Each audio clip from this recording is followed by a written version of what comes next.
This episode is brought to you by AARP. 10 years from today, Lisa Schneider will trade in her office job to become the leader of a pack of dogs. As the owner of her own dog rescue, that is. A second act made possible by the reskilling courses Lisa's taking now with AARP to help make sure her income lives as long as she does. And she can finally run with the big dogs. And the small dogs, who just think they're big dogs. That's why the younger you are, the more you need AARP. Learn more at aarp.org/skills. You're listening to a Mint podcast brought to you by HT Smartcast. This is a special episode brought to you by Manipal Academy of Banking, Financial Services and Insurance. In today's world, securing financial stability is crucial for leading a stress-free life. While investing plays a significant role in achieving our financial goals, it's not enough on its own. If you often find yourself overwhelmed by the plethora of financial products and investment plans, then this episode is just for you. We have an expert with us today who will help demystify the complexities of financial planning and empower us on our journey to financial security. Hi, I'm your host Radhika, Senior Producer at HT Smartcast. Joining us is Mr. Robin Bhowmik, Chief Business Officer, Manipal Academy of BFSI. Welcome to Why Not Mint Money, a personal finance podcast where we help you understand basic money concepts and share strategies for you to build your wealth. So let's get started with your money journey. Hi Robin, welcome to Why Not Mint Money. Thank you, Radhika. Okay, Robin, so yesterday I was reading one article and the article talks about the survey which says only 27% of India's population is financially literate. And only 16.7% of Indian students have a basic understanding of finance and money management. I think this is one of the reasons why financial literacy has become a talking point for both adults and students alike. Now that we know the importance of financial security, Robin, let's discuss some common challenges people face in financial planning and how can we avoid such challenges? Sure, Radhika. So I think those numbers that you just read out, in my opinion, it's probably a lot more scary and a lot worse than that. But we will come around to it. I think in terms of the challenges, Radhika, the first thing is that, we don't talk about money enough in this country. It's possibly a cultural thing, but, right from the time when we go to school, we are all taught to consume knowledge. We are constantly reminded that we need to find gainful employment once we have graduated. What we are never told to do or never told to think of is, once we have earned that money, what do I do with it? How do I grow it? How much of it should I spend? How much should I save? What are the saving products? What are the saving tools? What are the options, alternatives that are available to me? What can I do to be, let's say, even have an ambition of financial freedom or financial independence, as we like to call it? There is a lot of talk these days where a lot of the new generation, they talk about early retirement. So this whole concept of FIRE, which is financial independence and retire, early, has become very popular among certain circles. But to your point about, let's say, 16% of people who are in school are aware of financial products, financial literacy, as you called it. The reason I said it's probably a lot worse than that is because they might be aware of some very basic needs that they need to fulfill from a money management perspective. So, for example, how much money do they need to earn? What are the savings options? The fact that they need a bank account, they could potentially get a credit card, and so on and so forth. But even certain hygiene requirements, such as the awareness of credit and why do you need a credit score? Why do you need to build a healthy credit score? What are the things that actually affect and impact your credit score? None of these things are known to a lot of people in the country. And I'm not just talking about people who are in school or college. I'm talking about even people like you and me, for example. we probably do not know the 10 things that might impact your credit score. And yet when we go in and check a CIBIL score, we are shocked because a lot of those entries we have probably not recognized, we have not heard of. And when it impacts our credit score negatively, we start scratching our heads. Last but not the least, in terms of investments, in terms of portfolios, in terms of growing your money, growing your wealth, in terms of a lot of the financial products that are available to us, India and Indians are generally comfortable with the very three basic tools that are known to most of us. Number one is gold. Most Indian families still believe in gold. Number two is real estate. And number three is having a very basic savings account, potentially with some fixed deposits. Now, while these continue to be relevant in the modern day, but the possibilities of growing your money through so many other mechanisms, through so many other tools and products that are available out there is still not known. So I think it's a complex problem. We are in a situation where we need to start talking about money in our living rooms more often. Parents need to start talking about money with their children at a young age. And awareness that financial freedom comes with financial responsibility is something that needs to be built up from a very early age. Absolutely. So as you said, it is important for parents to talk about this. Recently I was talking to a college student. She mentioned that her parents don't invest. And I was laughing because I don't think so. They don't invest. I think they just don't discuss with her because of her age. And that's why financial awareness is very important, barring your age or gender or anything. It is important that we all should talk about it. Absolutely. If I may just interject there. Yeah. I think to a certain extent that has to do with the way we, interact with our elders in society. For example, in India, it's not respectful to talk back to an elder or to ask questions. Most of us, even when we go to school, we are judged based on our answers, not on the questions that we ask, right? So I think even if they have questions, they would not be asking them. And typically in an environment where, let's say, elders or parents or relatives are involved, these are questions that typically would be, shoved under the carpet. And as a result, most young people are either scared or they are not confident enough that they are asking the right questions. So even if there is interest, that interest is killed very early by the social structure. So financial discipline and financial planning both are very important. We have got this. But who do you think benefits the most from it? Are there any specific group, or in general it is important for everyone?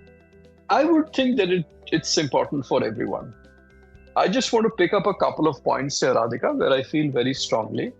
I think in India, particularly women need to become far more adept at managing money.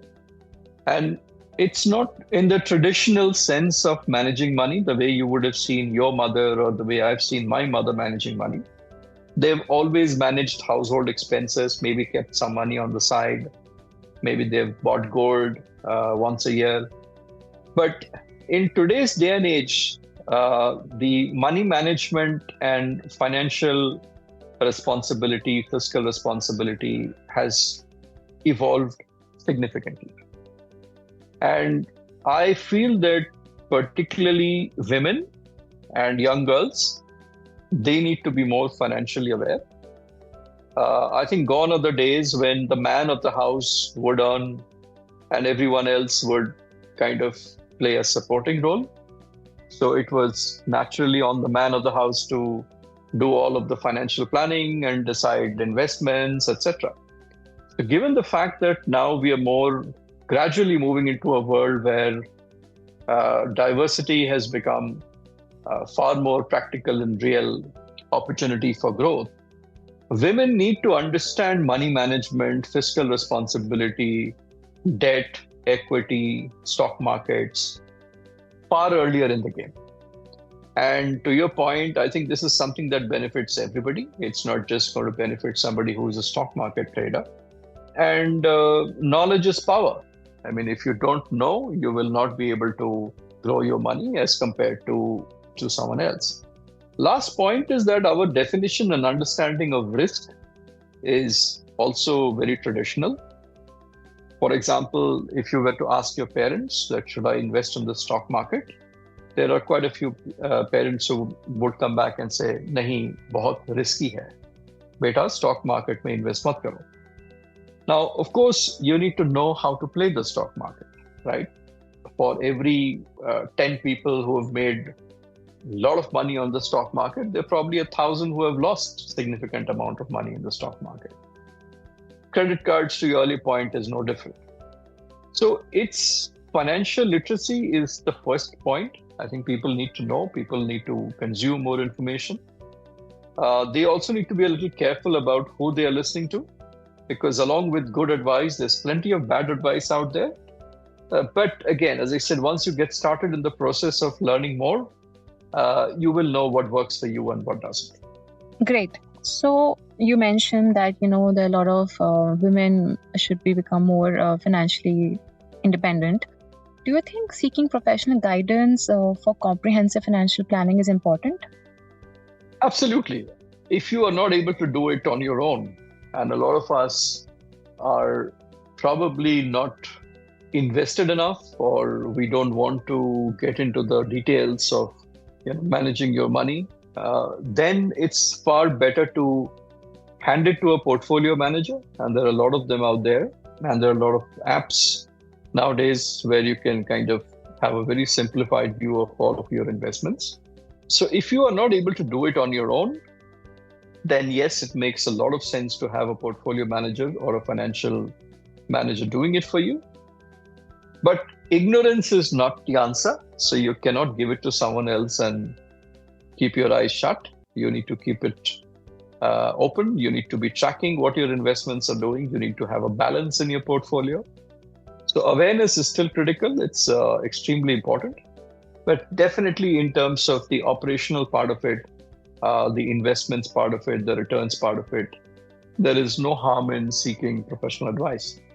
So going for a financial advisor, can you tell us some 5 watch points or maybe red flags that we should see and we should be careful about when we are choosing a financial advisor? Because there are so many in the market. I'm telling you, and I get calls every day. Yes, and Radhika, I am not sure whether there are 5 or there are less or more, but I'll probably highlight a few things that you need to be a little aware of. We'd love to hear. Number one is that it's always better to work with an institution and not an individual. So, for example, a lot of banks nowadays offer portfolio management services, and they have multiple products in which you can invest in, whether it's an insurance product, whether it's a equity product, whether it's a debt product, whether it's a fixed deposit, etc. So if you were to, let's say, go with the safest option, and assuming you work with, let's say, one of the big banks out there, they will have some kind of a portfolio management service in most cases, which you can leverage. Secondly, it's always better to first understand how you want to allocate your portfolio. And if you were to think that you need not 1, but maybe 3 or 4 different people who can come in and help you out, that's probably a better approach. So, for example, a lot of us invest in unit-linked products, which are sold sometimes by insurance companies, ULIPs as they're called. Now, for that, you could potentially work directly with your insurance firm. On the other hand, if you're buying equities, there are a lot of companies out there where you can invest in equities directly. If you're buying debt funds, you can again do it directly. So you don't necessarily need to work with one person. So for example, if you're working with, let's say, 2 or 3 different people, or let's say 2 or 3 different institutions, you're always safer because you get a more balanced view. The third is you need to be realistic in terms of the results that are promised to you. So in case, obviously, if someone is coming back and saying, hey, put in, let's say 50 lakhs of rupees and I'm going to give you 5 crores in 3 years. Those are the kind of red flags where we need to be a little bit more careful because while greed is good, but at the same time, greed beyond a point is equal to being stupid. So I think we have to be a little careful about the kind of returns that are promised to us because there is no fairy tale, right? Everything that goes up will go down. And the best investments are the ones where you need to kind of stick into it for a long period of time. So there are very few short-term benefits. Of course, there are certain areas like, let's say, real estate, etc. Depending on at what cycle you buy, you can still make a healthy profit. But I think we need to be a little careful about, people who overpromise. Last but not the least, it's just a little side point that I want to make, not necessarily a red flag in terms of people who are promising you, but we all need to be aware of the tax implications of our investments. So there are certain products and schemes out there which give you a tax benefit. There are certain that don't. Then there is, of course, the role of capital gains. So again, it boils down to knowledge. And before you trust someone to manage your money, you need to have a basic level of awareness in terms of what this person would be doing once you've given them your money. Yeah, it's like double-edged sword. Now, let's dive into some practical tips. Robin, please share some fundamental steps for effective planning, financial planning, and what role do budgeting and expense tracking play in the same? So let me answer your second question first. I think the first step is a budgeting exercise. And for all of us who have a regular income and who are, let's say, extremely lucky that they know that every month there isn't going to be a surprise in what's going to come into the bank account. For them, the first step is to really start building a budget. Now, there are different ways of building a budget. Some people first look at their expense items and then they say that whatever is left over, I will save. The other and the better way of doing it is to first look at how much you're going to save, which is what I mentioned earlier. So if you're making 100 rupees, start planning your expenses and your budget based on 75 rupees or 80 rupees. The balance 20-25 rupees is not in the spreadsheet at all. So it doesn't come into consideration. Second thing, which is extremely important, is to keep inflation in mind. Inflation is a reality, and that's going to hit all of us over a period of time. And interestingly, inflation that the government reports versus the actual inflation that hits you and me can be very different. So for example, if the government is saying inflation in India is, retail inflation is at 5%, but that's for a lot of the basic items that you and I might not be consuming enough of. So the services that you and I consume are possibly escalating in terms of cost or price at a far greater pace. So I think the real inflation that a lot of people get hit by is not what the government says in terms of CPI or retail inflation. It's basically the inflation of products and services that we consume, which could be different. Number three, I think whenever we are doing budgeting, whenever we are doing forecasting of what our finances could look like, it's extremely important that, you kind of maintain that discipline that I mentioned earlier as well. So I think for a lot of young people, there is a tendency to say that, okay, let's just leave this month out of the picture.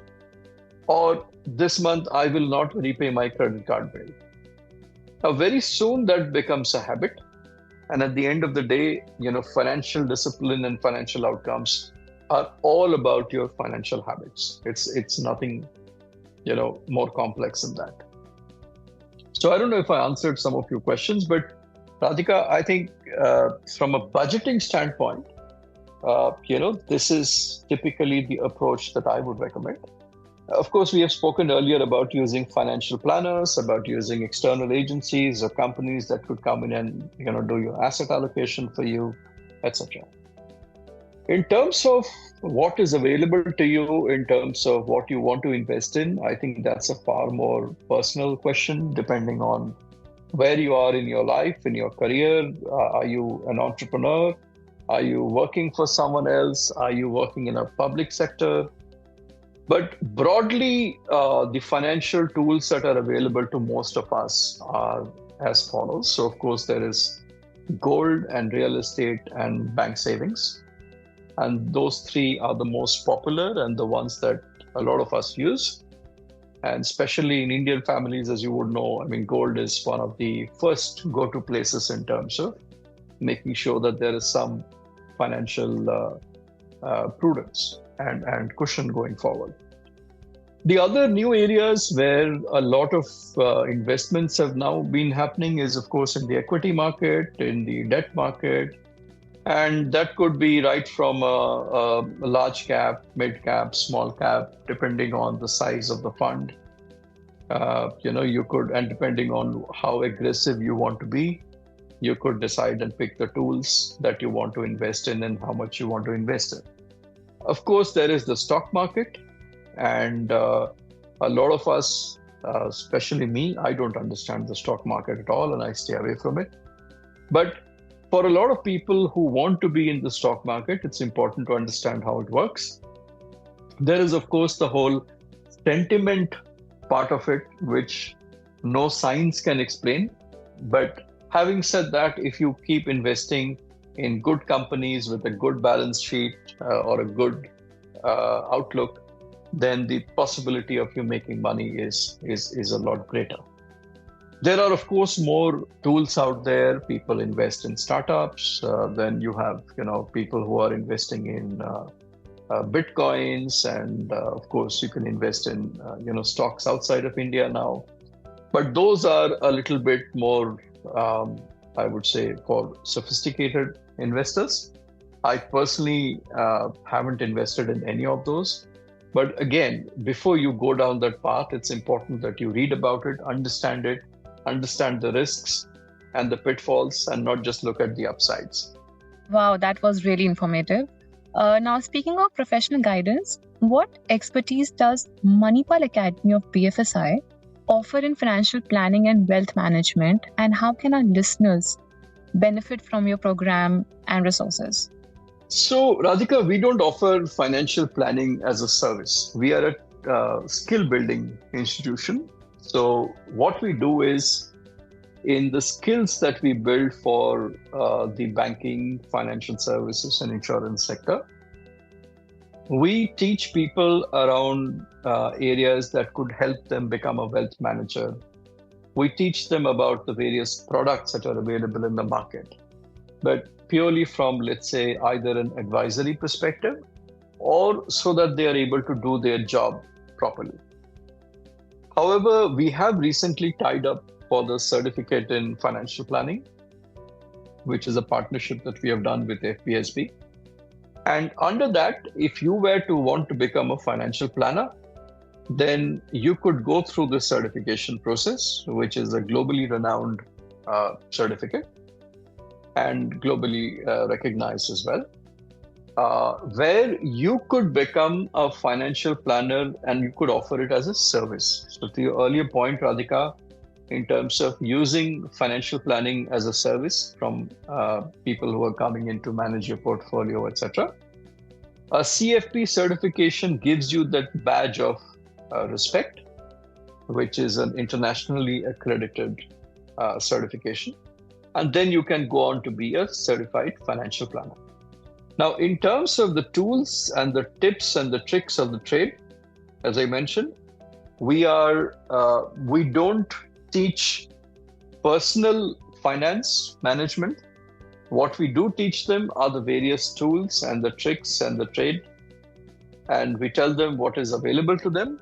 But of course, at the end of the day, where they decide to invest their money is purely their choice.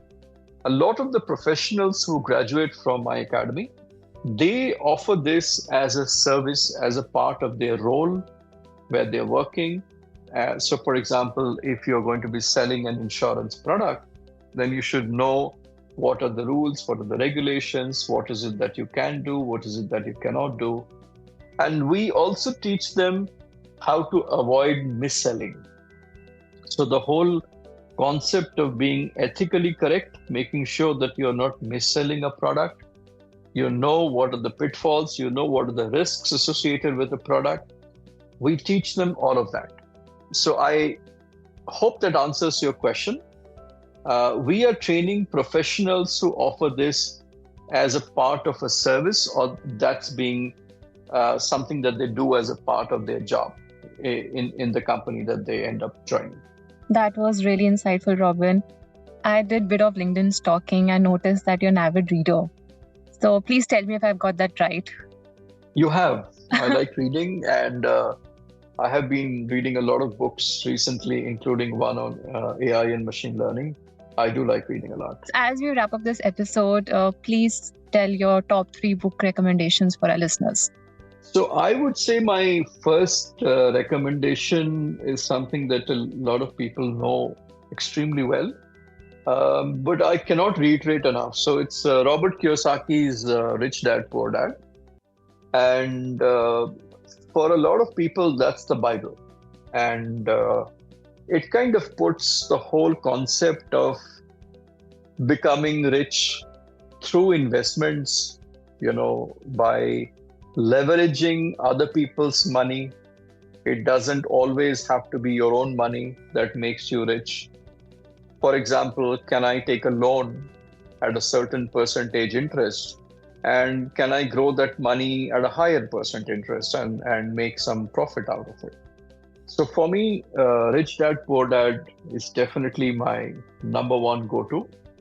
There is another book by Napoleon Hill. I think it's called The Richest Man in Babylon, if I'm not mistaken. That's another extremely good book to read. Very, very practical and insightful. I think these are the 2 books that come to mind at the top of my head right now, Radhika. Thank you so much. I don't want to end this episode, but we do have certain time limit. So thank you so much, Robin, for spending and for talking with us, for sharing your knowledge with our listeners. I'm sure you have helped all of us. It's been a pleasure, Radhika. And I think as I speak to you and everyone else, I myself learn along the way. There's not something that any of us have perfected. So it's been a great opportunity to speak to you on this. Thank you for your time. Thank you.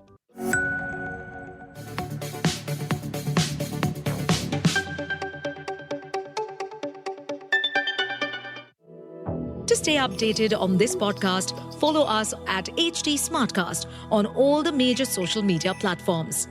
To listen to more such podcasts, log on to www.htsmartcast.com. We could try to explain what it feels like to get your work done on a John Deere. The way a Z-Track mower finishes in half the time you thought it would. Or how much easier it is to move mountains of soil with the 1 Series tractor. We could even go into detail about how it feels to tow up to 4,000 pounds behind a Gator XUV. But if you really want to know what it's like to run with us, you just have to get in the seat. Learn more at johndeere.com/get-in-the-seat or visit a dealer near you.